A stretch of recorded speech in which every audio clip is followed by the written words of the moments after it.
সংকট সম্পর্কে বলা হচ্ছিল আপিল শুনানি ঘিরে, যেহেতু আজকে আপিল শুনানির শেষ দিন, আপনাদের কি কর্মসূচি মানে ওইরকম কোনো ব্যাপার হয়েছে কিনা? আপিল শুনানি ঘিরে আপনাদের আমরা হয়েছে কিনা নাকি?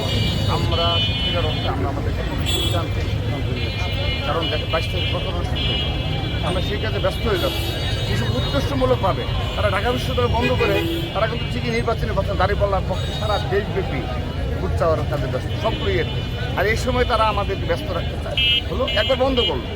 এই টোটাল নির্বাচনে অর্থাৎ তাদের যা ইচ্ছে তারা করবে।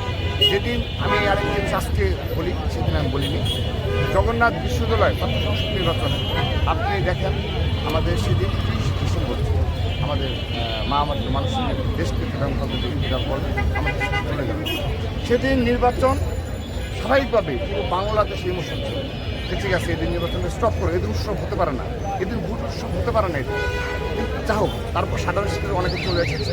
আমরা চেয়েছি ঠিক আছে, তারা যদি মনে করে নির্বাচন হবে, আমাদের পূর্ণ প্রস্তুতি নিয়ে আমরা সেই নির্বাচনে গিয়েছি। দেখেন হঠাৎ করে সেই নির্বাচন বন্ধ হলো, টোটাল দায়ভারটা ছাত্র দলের উপর দিয়ে দেওয়া হলো এবং বিএনপি একজন শিক্ষকের নামে তারা মব ক্রিয়েট করে দিল। অর্থাৎ টোটাল নির্বাচনে পাওয়া প্রস্তাব।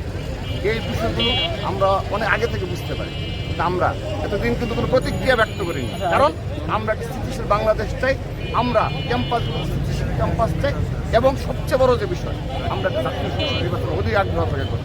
কারণ এই যে সেট আপ আওয়ামী প্রশাসনের যে সেট আপ সেই সেট আপ জাস্ট আপনি রিঅ্যারেঞ্জমেন্ট হয়েছে এক বিশেষ ধর্মান্ধ রাজনৈতিক গোষ্ঠী দ্বারা রিঅ্যারেঞ্জমেন্ট হয়েছে। তারাই এইভাবে প্রতিনিয়ত আপনি জগন্নাথ বিশ্ব সরাসরি তারা প্রভাব বিস্তার করেছে। আর আগে ভাই একেবারে ছোট করে, জাস্ট একেবারে ছোট করে লাস্ট বিষয়টা, আপনাদের 3টা কর্মসূচি মূলত ঘেরাও, এটা একটু বলেন আমাদের তো নিউজ।